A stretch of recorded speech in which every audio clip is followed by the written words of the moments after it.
पांचवी logical classes. आज हम आपके लिए लेकर आए हैं एनसीईआरटी 12th में हम चला रहे थे चैप्टर मैट्रिसेस, तो उसी का नेक्स्ट पार्ट। तो आइए वीडियो स्टार्ट करते हैं। आज हमको बात करनी है यहाँ पर ट्रांसपोज ऑफ अ मैट्रिक्स की। ट्रांसपोज ऑफ अ मैट्रिक्स, अभी तक हमने पीछे काफी चीजें पढ़ चुके थे, तो आज हम बात करते हैं ट्रांसपोज ऑफ अ मैट्रिक्स की। इसको ट्रांसपोज को हिंदी में बोलते हैं परिवर्त। क्या बोलते हैं हिंदी में? परिवर्त। ट्रांसपोज को हिंदी में बोलते हैं परिवर्त। तो यहाँ पर हमको बताना है किसी भी मैट्रिक्स का, और मैट्रिक्स को हिंदी में क्या बोलते हैं? आव्यूह। तो क्या करना है हमें? किसी भी आव्यूह का परिवर्त निकालना है, या इंग्लिश में बोलेंगे तो इसको बोलेंगे ट्रांसपोज। किसी भी मैट्रिक्स का हमें ट्रांसपोज करना है। तो अब हम बात करते हैं यहाँ पर ट्रांसपोज होता क्या है। क्या लिखा हुआ है? अगर कोई मैट्रिक्स हमारे पास है ए, क्या है मैट्रिक्स? ए-आई-जे। अब वो भी कौन सी है? एम क्रॉस एन ऑर्डर की है। जो मैट्रिक्स है उसकी कोड क्या है? m इंटू एन है। तब ये क्या कहलाएगी? इसमें क्या करना होगा? Interchanging the row and columns. क्या करना है? इंटरचेंज करने हैं रो और कॉलम को। मतलब हमें ट्रांसपोज करने के लिए क्या करना होगा?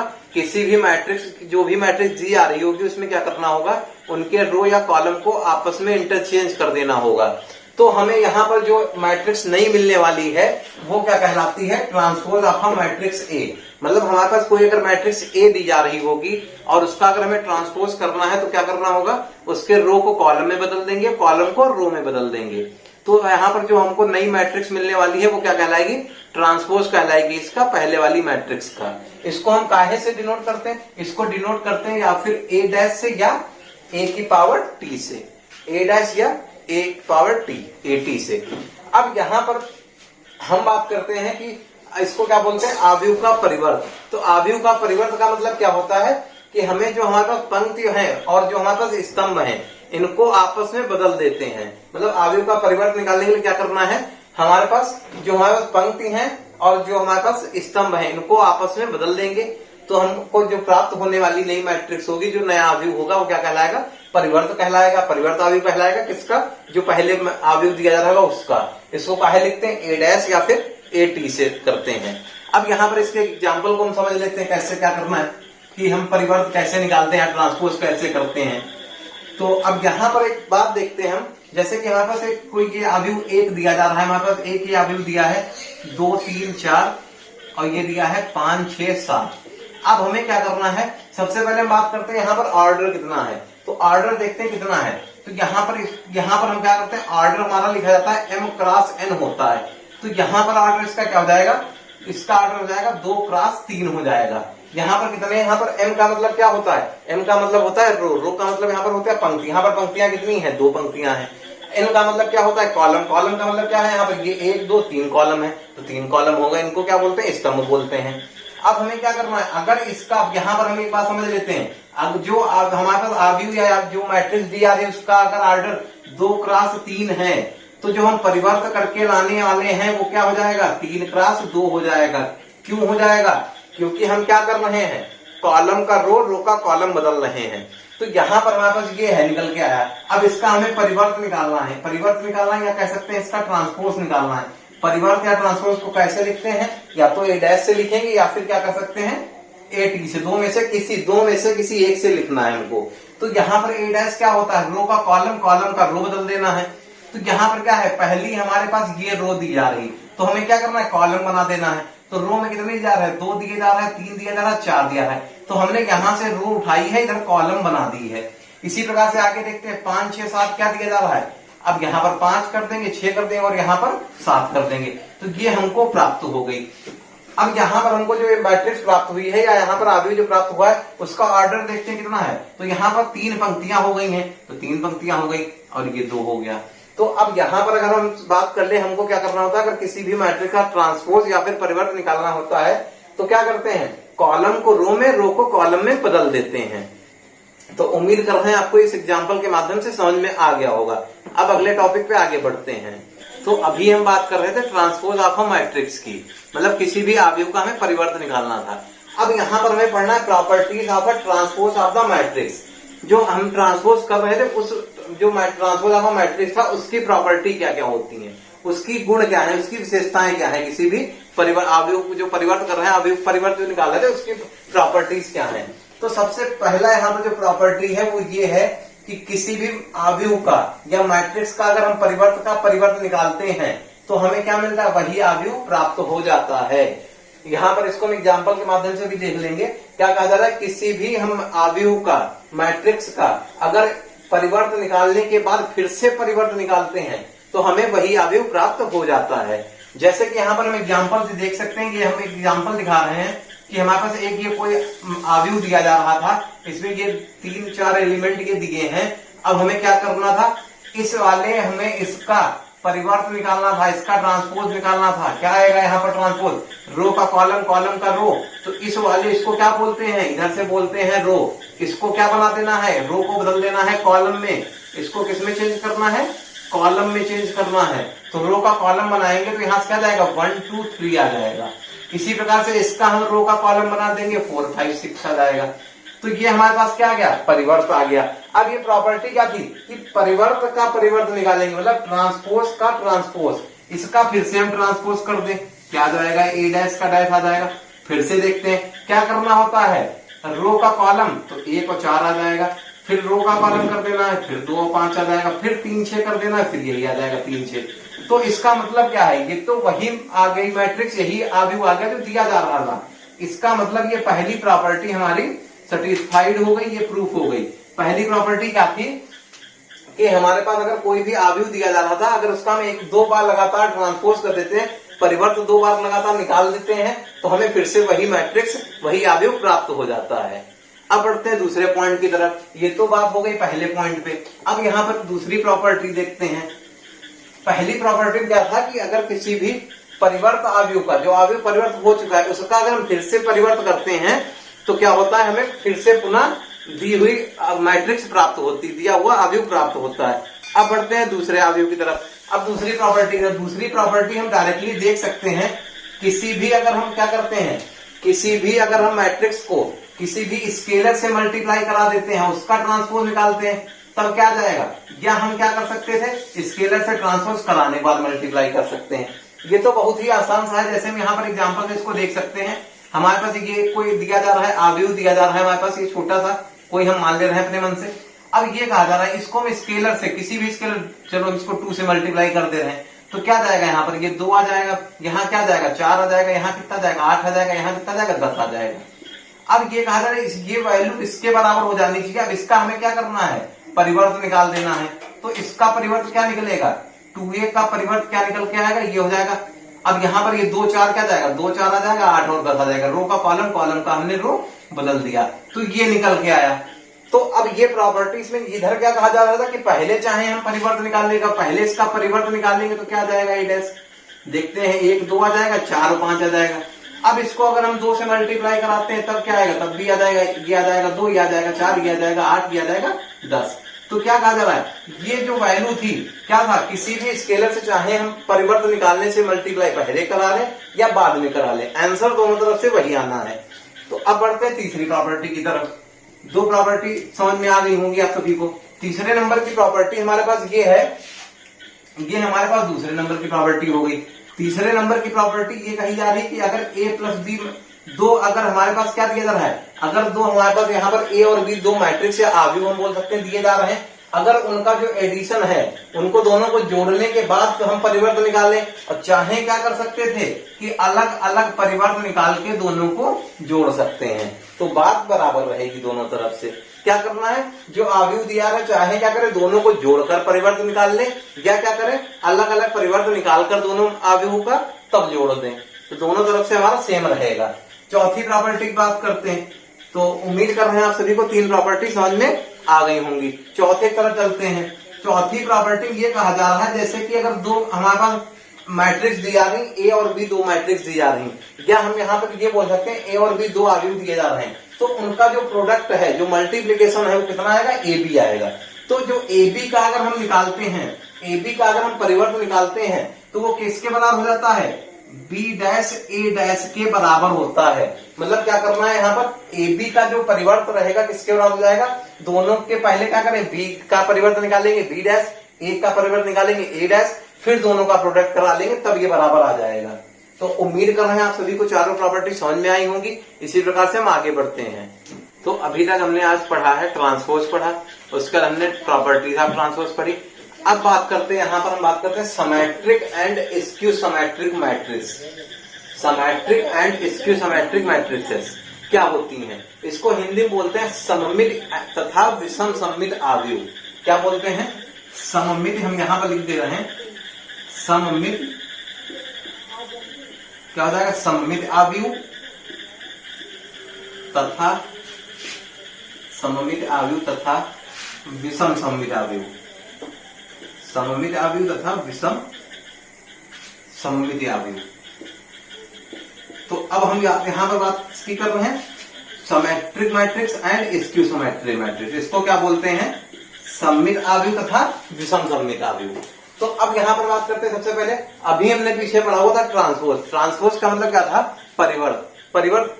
परिवर्त क्या होता है? किसी भी आव्यूह का हम क्या करते हैं? पंक्ति को स्तंभ में बदल देते हैं, स्तंभ को पंक्ति में बदल देते हैं, तो हमें जो नया आव्यूह प्राप्त होता है वो क्या कहलाता है? परिवर्त आव्यूह कहलाता है, पुराने दिए हुए आव्यूह का। मतलब यहाँ पर जब ट्रांसपोज निकालते हैं क्या करते हैं? रो को कॉलम में चेंज कर देते हैं, कॉलम को रो में चेंज कर देते हैं, और जो नई मैट्रिक्स हमको यहाँ पर मिलती है वो क्या कहलाती है? ट्रांसपोज कहलाती है, पुरानी वाली मैट्रिक्स का। तो यहाँ पर देखते हैं लिखा हुआ है कोई भी स्क्वायर मैट्रिक्स। अब यहाँ पर स्क्वायर मैट्रिक्स कौन सी होती है? स्क्वायर मैट्रिक्स हो सकती है कोई भी मैट्रिक्स, अगर बात करें तो m क्रॉस n की होती है।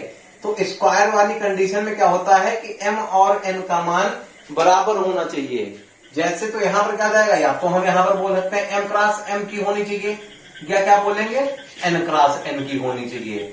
तो स्क्वायर मैट्रिक्स जैसे एग्जाम्पल बात कर लें, ए 1 क्रॉस 1, 2 क्रॉस 2, 3 क्रॉस 3, ये सब क्या कहलाएंगे? स्क्वायर मैट्रिक्स कहलाती हैं। तो यहाँ पर क्या कह रहा है? कोई भी एक स्क्वायर मैट्रिक्स है, कौन सी है? ए है, वो क्या कहलाएगी? सिमेट्रिक कहलाएगी। कब सिमेट्रिक कहलाएगी? जब ए डैश का मान ए के बराबर होगा। अच्छा, ए डैश का था ट्रांसपोज, अगर हम उसका ट्रांसपोज करें हमको वही मैट्रिक्स प्राप्त हो जाए तो मैट्रिक्स कैसी कहलाती है? सिमेट्रिक मैट्रिक्स कहलाती है। इसका मतलब क्या हुआ? कोई भी आव्यूह सममित आव्यूह कब होता है? जब उसका परिवर्त निकाला जाए और वही आव्यूह प्राप्त हो जाए। उसके बाद बात करते हैं कि हम यहाँ पर बात करते हैं विषम सममित आव्यूह क्या होता है। तो विषम सममित क्या होता है? कोई भी मैट्रिक्स ए है, वो भी कैसी है? Square matrix. स्क्वायर मैट्रिक्स को बोलते हैं वर्ग आव्यूह। अभी हमने बताया था वर्ग में क्या होता है? भुजाएं बराबर होती है, इसी प्रकार से इसमें क्या होना चाहिए? इसका जो ऑर्डर होता है, जो इसकी कोटि होती है, m क्रॉस n क्या होनी चाहिए? बराबर, या तो m क्रॉस m हो या फिर n क्रॉस n हो। जैसे कि 1 क्रॉस 1, 2 क्रॉस 2, 3 क्रॉस 3, इस प्रकार से होना चाहिए। अब यहाँ पर बात करते हैं हमारे पास विषम सममित आव्यूह, स्क्यू सिमेट्रिक। कोई भी मैट्रिक्स ए है वो स्क्यू सिमेट्रिक कब होती है? कोई भी मैट्रिक्स ए है वो स्क्यू सिमेट्रिक कब होती है? जब उसका परिवर्त उसके माइनस आव्यूह के क्या होना चाहिए? जब ए डैश बराबर माइनस है, इसका मतलब जो आव्यूह दिया जा रहा है उसका परिवर्त निकालते हैं तो उसमें माइनस ए के बराबर होना चाहिए, मतलब जो मैट्रिक्स आ रही है उसमें माइनस बाहर कॉमन आना चाहिए। तो यहाँ पर मिलकर हम एग्जाम्पल की बात कर लेते हैं कि क्या होता है हमारे पास क्या होता है? स्क्यू सिमेट्रिक क्या होता है हमारे पास वो स्क्यू सिमेट्रिक और सिमेट्रिक मैट्रिसेस, या फिर क्या बोल सकते हैं इनको? सममित और विषम सममित आव्यूह क्या होते हैं। तो यहाँ पर हम एक एग्जाम्पल नोट कर ले रहे हैं। तो ये एग्जाम्पल है, ए बराबर दिया है अंडर रूट, ए बराबर दिया जा रहा है अंडर रूट 3 दिया जा रहा है, 2 दिया जा रहा है, 3 दिया जा रहा है। उसके बाद दिया जा रहा है 2 माइनस का 1/2, 2 माइनस का 1.5 और माइनस का 1 दिया जा रहा है। उसके बाद दिया जा रहा है 3 माइनस का 1 और 1, 3 माइनस का 1 दिया रहा है 1। अब हमसे कहा जा रहा है ये जो ए है वो हमारे पास जो ये ए आव्यूह दिया जा रहा है, ए मैट्रिक्स दिया जा रहा है, वो हमारा सममित आव्यूह होगा या नहीं होगा। मतलब क्या कहा जा रहा है? जो ए होगा वो सिमेट्रिक मैट्रिक्स होगा या नहीं होगा। तो हमें क्या करना है? इसका हम परिवर्त निकाल लेते हैं, इसका ट्रांसपोज निकाल लेते हैं, और ए डैश बराबर अगर ए आ जाता है तब क्या होता है? ये सममित होगा। अगर ए डैश के बराबर ए नहीं आता है तो ये नहीं होगा। तो यहाँ पर इसका हम परिवर्त निकाल के देखते हैं क्या आ रहा है। क्या करते हैं? रो को कॉलम, कॉलम को रो में बदल देते हैं। तो इस वाली रो को हम कॉलम बना दे रहे हैं यहाँ पर। फिर क्या करेंगे? इस वाले रो को हम कॉलम बना देंगे यहाँ पर। अब क्या करेंगे? उसके बाद इस वाले रो को हम फिर कॉलम बना देंगे। तो यहाँ पर हमको ये प्राप्त हो जाएगा। अगर यहाँ पर हम देखें, अब क्या कर सकते हैं? देखते हैं ए डैश बराबर क्या हमको मिल रहा है। अगर देखते हैं √3 यहाँ भी था, √3 यहाँ भी है, यहाँ भी 2 था, यहाँ भी 2 है, 3 है, तो सारी वैल्यू सेम सेम आ रही है यहाँ पर। तो इसका मतलब क्या है कि हमको ये क्या प्राप्त हो गया है? ए ही तो प्राप्त हुआ है। तो इससे हम क्या कह सकते हैं कि किसी भी आव्यूह का अगर परिवर्त निकालें और फिर वही आव्यूह प्राप्त हो जाए तो वो क्या कहलाता है, सममित आव्यूह कहलाता है।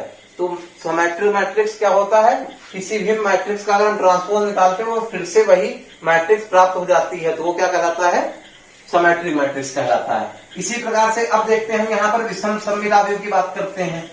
तो यहाँ पर अब बात करते हैं विषम सममित आव्यूह, इसको क्या बोलते हैं, स्क्यू सिमेट्रिक। तो इसके लिए हम क्वेश्चन नोट कर ले रहे हैं, देखते हैं कि एक एग्जांपल देख लेते हैं यहाँ पर स्क्यू सिमेट्रिक होगा या नहीं होगा।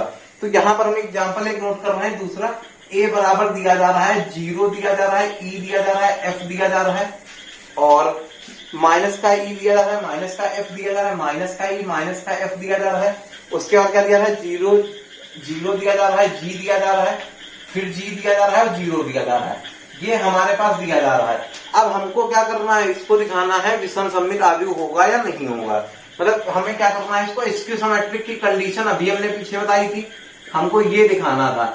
स्क्यू सिमेट्रिक के लिए क्या करना होता है, डायरेक्टली a के बराबर दिखाना होता है। तो देखते हैं यहाँ पर ये हमारे पास विषम सममित आव्यूह होगा या नहीं होगा। कैसे करेंगे, इसका हम ट्रांसपोज निकालेंगे, इसका परिवर्त कर लेंगे, फिर वही रो का कॉलम, कॉलम का रो बदल देते हैं तो ये आ जाएगा, फिर से इसका वही रो का कॉलम, कॉलम का रो बदल देंगे तो ये आ जाएगा हमारे पास। और ये यहाँ पर माइनस एफ क्या हो जाएगा, माइनस एफ हो जाएगा, जी हो जाएगा और ये 0 हो जाएगा। तो ये हमारे पास हो जाएगा। यहाँ पर इस क्वेश्चन में माइनस आएगा तो यहाँ पर इसको परिवर्तन करेंगे तब कहाँ पे आ जाएगा, ये आ जाएगा। अब क्या करते हैं, यहाँ पर देखते हैं, यहाँ पर 0 है, यहाँ पर 0, यहाँ पर e है, यहाँ पर माइनस e, यहाँ पर f है, यहाँ पर माइनस f। तो क्या करें, पूरे से माइनस कॉमन ले लें। तो जब माइनस कॉमन लेते हैं तो माइनस जो आएगा सारे एलिमेंट से, मतलब सारे अवयव जो भी दिया सब में से आना है।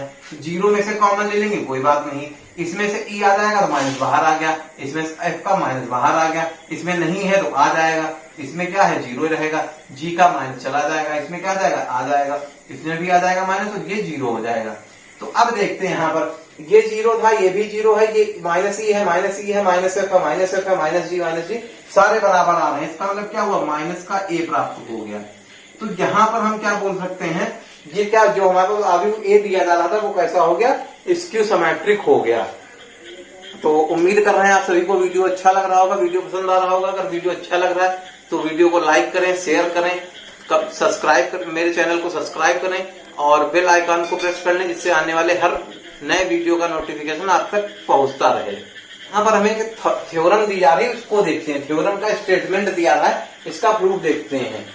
ठीक है, तो यहाँ पर बात करते हैं। इस क्वेश्चन में क्या दिया जा रहा है कि थ्योरम को हम बोलते हैं प्रमेय। तो यहाँ पर क्या करना, लिखा हुआ है for N E square matrix A, बोल सकते हैं हम, ए लिखा हुआ है। कोई भी एक वर्ग आव्यूह ए दिया जा रहा है और उसके जो यहाँ पर लिखा है with real number entries. Real number entries का मतलब उसमें जो अवयव हैं, जो उसके एलिमेंट है वो रियल नंबर है, मतलब वास्तविक संख्याएं हैं। अब आगे बोला जा रहा है कि a plus A dash is a symmetric matrix. हमको ये बताना है कि a प्लस ए डैश जो होगा वो कैसा होगा, सममित आव्यूह होगा, सिमेट्रिक मैट्रिक्स होगा। जबकि क्या दिखाना है, a माइनस ए डैश क्या होना चाहिए, स्क्यू सिमेट्रिक होना चाहिए। हमको क्या करना है कि a प्लस ए डैश को क्या करना है, सिमेट्रिक दिखाना है, जबकि a माइनस ए डैश को क्या दिखाना है, स्क्यू सिमेट्रिक दिखाना है। तो अब यहाँ पर इसके प्रूफ की बात कर लेते हैं, कैसे करना है, क्या करना है, इसके प्रूफ की बात करते हैं। यहाँ पर हम ये मान लेते हैं, सबसे पहले लेट, यहाँ पर हम ये मान लेते हैं कि b इक्वल टू हम मान ले रहे हैं a प्लस ए डैश दिया जा रहा है। क्या दिया जा रहा है, ये एक कोई मैट्रिक्स दी जा रही है, a प्लस ए डैश दिया जा रहा है, इसको दिखाना है ये सिमेट्रिक होगा। तो इसको हम नया नाम मान लेते हैं b बराबर। अब यहाँ पर सिमेट्रिक दिखाने कंडीशन क्या होनी चाहिए, b डैश बराबर b होनी चाहिए। तो हम इसको दिखाते हैं, तो क्या करेंगे, b का क्या करेंगे, b डैश हम निकाल लेंगे, इसका ट्रांसपोज कर लेंगे तो क्या जाएगा, a प्लस ए का डैश आ जाएगा। अभी हम लोग पीछे पढ़ चुके हैं कि a प्लस बी का अगर डैश निकालते हैं तो क्या आता है, a dash plus b dash. इसका प्रयोग करेंगे, क्या आ जाएगा, a डैश आ जाएगा प्लस a डैश का डैश आ जाएगा। अब यहाँ पर देखते हैं, हम अभी पढ़ चुके हैं a डैश का अगर डैश निकालते हैं तो फिर a आता है, तो क्या हो जाएगा, a डैश प्लस a आ जाएगा। अब इसको हम चाहे a प्लस ए डैश लिखें, चाहे क्या करें, a डैश प्लस a लिखें, बात बराबर हो जाएगी। इसका मतलब यही क्या था, b था। तो अगर a डैश, अभी हमने क्या बताया, अभी बताया था हमने कि स्क्यू मैट्रिक्स कब हो, सिमेट्रिक मैट्रिक्स कब होती है, जब a डैश बराबर a हो। सममित आव्यूह के लिए a डैश बराबर a, तो यहाँ पर हमने b डैश बराबर b दिखा दिया है। तो इसका मतलब क्या हो गया कि जो यहाँ पर अवयव दिया जा रहा है, जो मैट्रिक्स दी जा रही है, वो कैसी है, सिमेट्रिक मैट्रिक्स है। तो यहाँ पर क्या लिख सकते हैं कि hence a plus a dash क्या हो जाएगा, इज अ सिमेट्रिक मैट्रिक्स। क्या हो जाएगी, इज अ सिमेट्रिक मैट्रिक्स। अब हम आगे बात करते हैं, हमें अब क्या करना है, आगे दूसरे पार्ट में दिखाया जा रहा है a माइनस a डैश, जो कैसा है, स्क्यू सिमेट्रिक मैट्रिक्स होगा। तो क्या करते हैं, इसको हम मिटाल दे रहे हैं, आगे बढ़ते हैं। अब क्या करना है, हमको दिखाना है, ये दिखाना है कि a माइनस a डैश जो होता है वो कैसा होता है, स्क्यू सिमेट्रिक होता है। हम इसको नया नाम मान लेते हैं, फिर से c मान लेते हैं c बराबर, फिर क्या करते हैं, स्क्यू सिमेट्रिक के लिए हमको क्या दिखाना होगा, c डैश बराबर माइनस c, क्योंकि a डैश बराबर क्या होता है, माइनस a होता है, बात बराबर हो गई। तो यहाँ पर इसका c डैश निकालते हैं, क्या आ जाएगा, a माइनस a डैश आ जाएगा। अभी हमने इसका फार्मूला बताया हुआ था कि a प्लस a डैश का फार्मूला या a प्लस b का डैश, हमने फार्मूला भी पढ़ा हुआ था, क्या था, a प्लस b था, a डैश b डैश था। तो यहाँ पर क्या आ जाएगा, a डैश आ जाएगा माइनस a डैश का डैश आ जाएगा।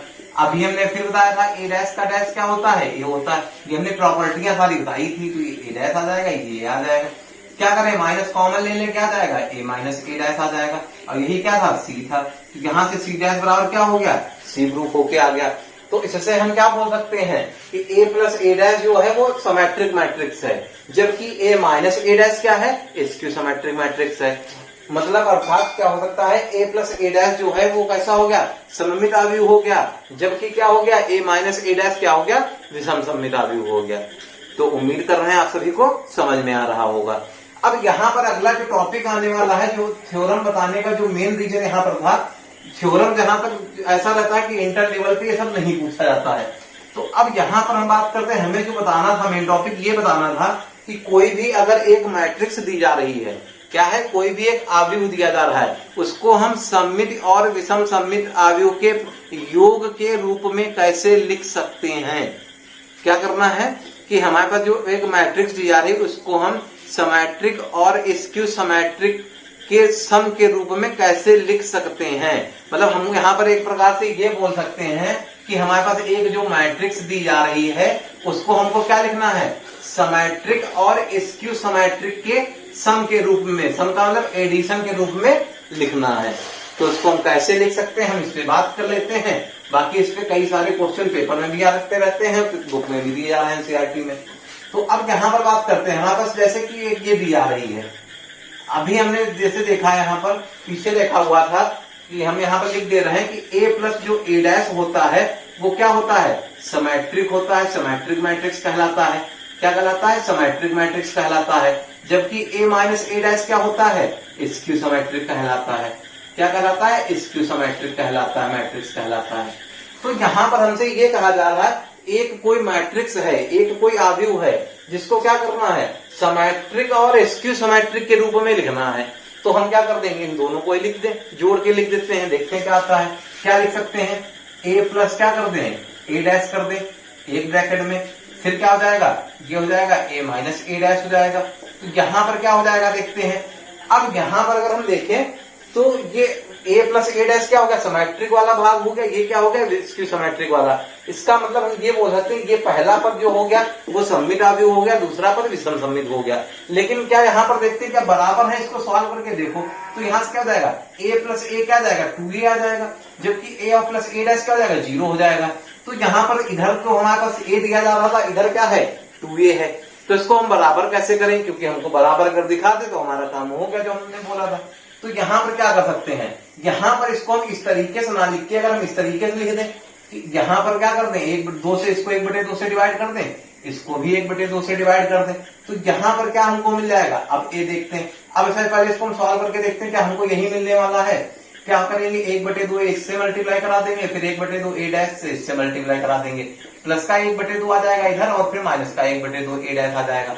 ये प्लस और माइनस का कैंसिल आउट, 1/2 a ये भी है और 1/2 a ये भी है।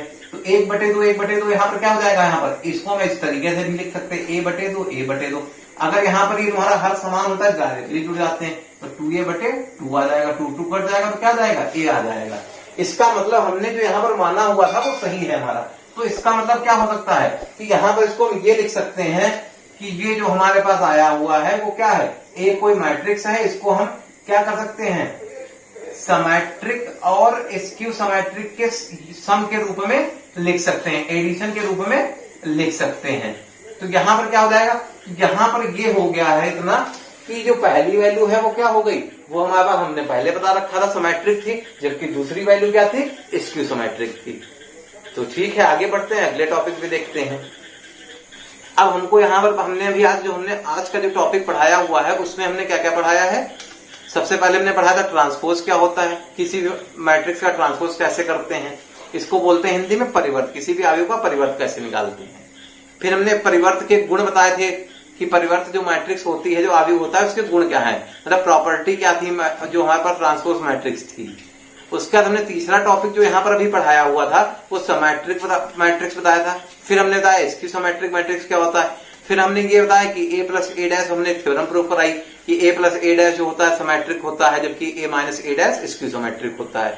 उसके बाद हमने ये बताया भी कि कोई भी अगर एक मैट्रिक्स या अवयव a दिया जा रहा है उसको हम सिमेट्रिक और स्क्यू सिमेट्रिक, सममित और विषम सममित के अवयव के सम के रूप में, योग के रूप में कैसे लिख सकते हैं। तो इतना यहाँ पर था। अब हम बात करते हैं यहाँ पर कि जो एक्सरसाइज स्टार्ट हो रही है, एक्सरसाइज कौन सी स्टार्ट हो रही है, 3.3 स्टार्ट हो रही है। यहाँ पर एक्सरसाइज 3.3 का हमें पहला क्वेश्चन देखना है। तो आज के लिए वीडियो के लिए इतना ही, और हम इसका नेक्स्ट पार्ट जल्द से जल्द लेकर आएंगे। वीडियो देखने के लिए बहुत बहुत धन्यवाद। अगर वीडियो अच्छा लग रहा है तो लाइक करें, शेयर करें, सब्सक्राइब करें और चैनल पर बेल नोटिफिकेशन को ऑन कर लें, जिससे आने वाले हर वीडियो का नोटिफिकेशन आप तक पहुंचता रहे। साथ बनाए रखने के लिए बहुत बहुत धन्यवाद।